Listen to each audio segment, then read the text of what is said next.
Ketemu lagi. Eh, Kali ini kita akan mempelajari tentang network analysis di QGIS di versi 23.27. Oke. Untuk membuat sebuah network analysis, yang pertama kita butuhkan adalah jaringan jalan ini sendiri. Nah, jaringan jalan bisa didapatkan di web-web yang menyediakan file save file untuk peta-peta di Indonesia atau di luar negeri kalau kalian tinggal di sana. Kemudian setelah itu kita masuk ke dalam layer. Nah, contoh yang akan saya pakai ini adalah dari Kabupaten Tabanan. Nah, contohnya ini. Jadi untuk menggunakan contoh dari Kabupaten Tabanan, kita akan menggunakan file eh, memberi contoh dari untuk file di rumah sakit nih, misalnya lokasi-lokasi rumah sakit atau klinik atau puskesmas di Kabupaten Tabanan.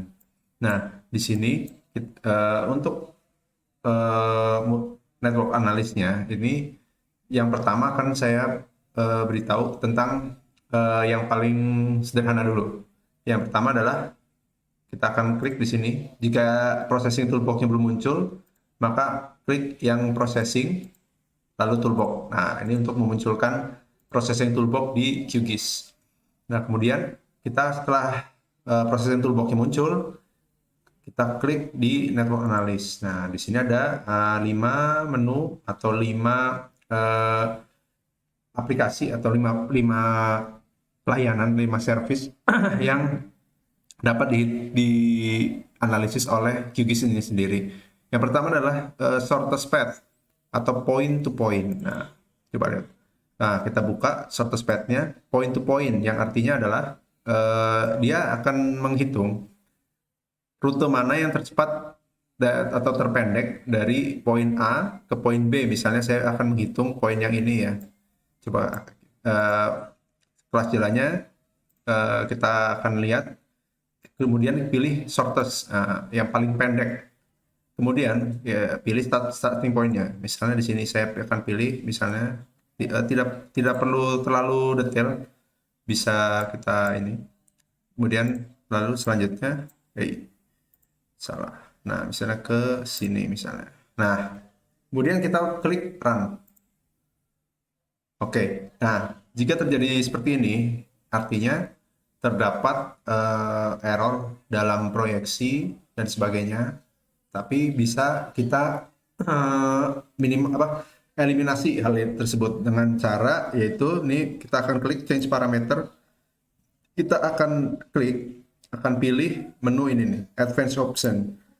Nah, pada advanced option terdapat invalid feature filtering. Nah, ini kita akan pilih use default diganti menjadi skip. Kita ignore nih, kita cuekin. Kita cuekin error-error yang terjadi, anggap saja itu tidak ada, itu bisa kita lakukan. Nah, kemudian klik run. Nah, ini lihat di sini si network analisnya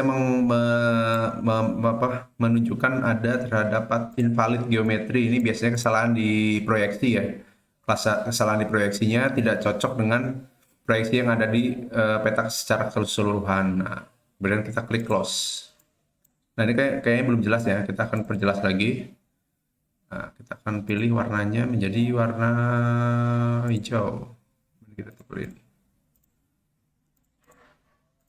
Nah, di sini bisa terlihat ya.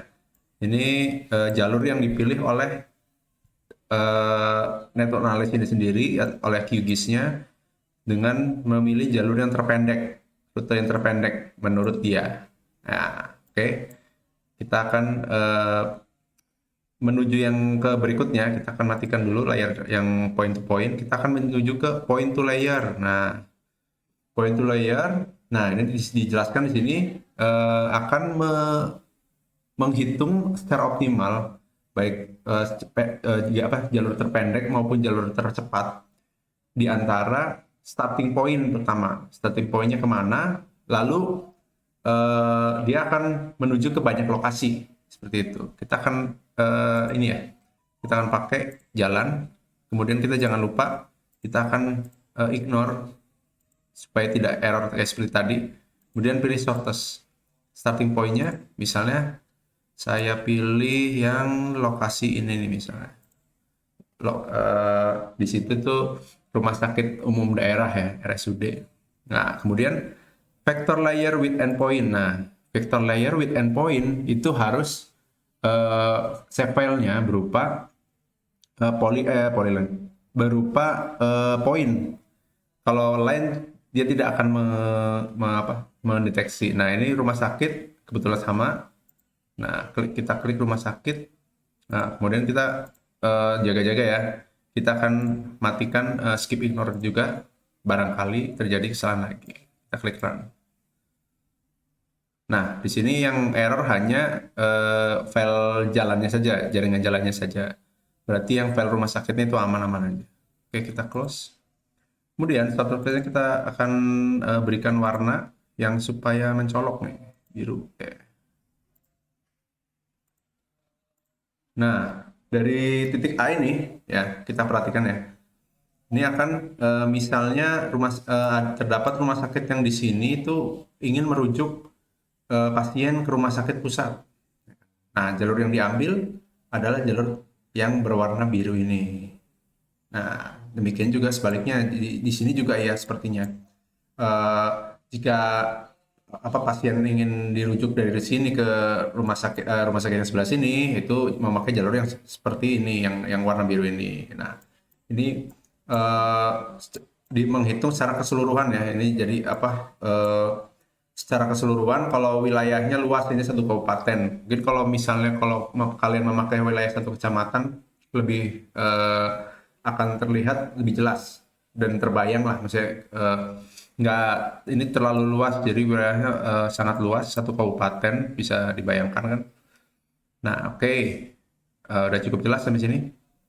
Oke, kita akan lanjut ke berikutnya nih, layer to point. Layer to point itu kita akan buka. Nah, menghitung dari multiple start point menuju ke endpoint-nya. Endpoint-nya mana nih? Endpoint-nya akan kita pilih di jalan raya.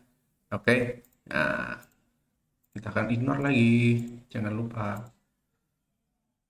Nah, untuk yang error tersebut bisa diperbaiki dengan cara menyesuaikan proyeksinya terhadap eh, yang diminta nih. Jika untuk menghitung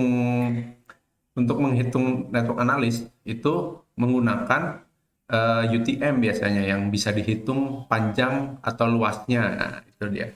Itu triknya, salah satu triknya. Nah, ini vector layer with start point. Nah, kita akan memakai endpoint-nya. Di sini kita akan memilih jalur keluar dari kota tersebut. Misalnya ini nih. Kita pilih di inilah. Sini ya. Oke, kita akan klik run.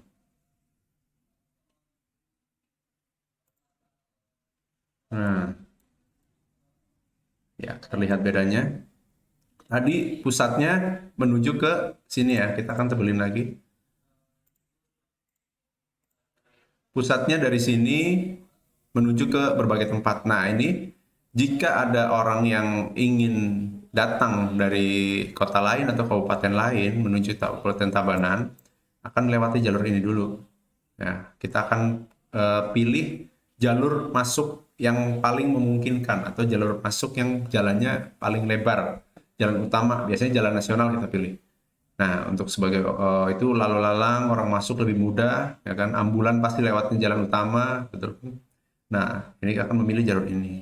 Ya. Jika jika si jalur ini menuju ke arah sini, misalnya akan melewati, nah berliku-liku ini nih, dia pilih jalur yang paling cepat. Dia nggak akan memutar ke atas terus ke bawah. Nah, itu paling panjang kayak gitu. Oke, kita kemudian berpindah ke service area ya atau from point nih. Jadi service area ini kita akan melihat seberapa jauh jangkauan si rumah sakit ini. Misalnya kita orang berjalan kaki, misalnya dengan orang berjalan kaki itu berapa meter, dengan orang apa orang naik kendaraan umum berapa kilometer. Nah, kita kreatif. Kita akan pilih ini terus shortest, lalu kita akan ketik 1000. Artinya 1 kilometer atau 1000 meter. Nah, kita akan jangan lupa di skip atau ignore. Nah, kita klik. Oh, starting point-nya diganti menjadi ini. Salah saya. Ininya menjadi 1000. Artinya 1 kilometer dari rumah sakit tersebut. Klik run-nya. Nah, kita akan lihat seberapa akurat si network analysis ini. Nah, kita akan ukur ya.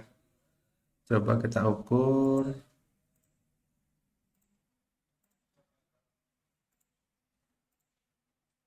Ya, kira-kira 1000 meter ya. Nah, bisa dilihat 1000 meter dari rumah sakit tersebut. Nah, ini juga berlaku untuk jalan yang persimpangan-persimpangan. Dia berbelok akan mendapatkan hasil 1000. Nah, kayak gitu. Jadi dia tidak hanya memberikan radius. Radius kan bersifatnya lebih kasar ya. Kalau ini lebih halus nih dia. Dia akan melihat belokan tikungan itu dihitung sama dia. Oke, berikutnya kita akan melihat service area secara keseluruhan nih dari rumah sakit ini, berapa jangkauannya yang bisa diambil, bisa digapai, misalnya dicapai sama ambulannya. Nah, misalnya nih kita akan ignore lagi, kemudian kita pilih shortest. Nah, ini rumah sakit, dibuat travel cost-nya kita akan pilih 2000, misalnya 2 kilometer untuk jangkauannya. Nah, oke. Ya, sudah. Kita akan lihat misalnya dari biru. Nah, ini adalah jangkauan network analysis untuk 2000 meter atau 2 kilometer. Nah, seperti ini jalurnya. Oh, maaf. Oke, jika ada pertanyaan nanti silahkan di kolom komentar. Bisa melalui komen atau bisa email. Oke, terima kasih untuk pelajaran kali ini. Terima kasih sudah menyimak dan sampai jumpa di lain kesempatan. Dah.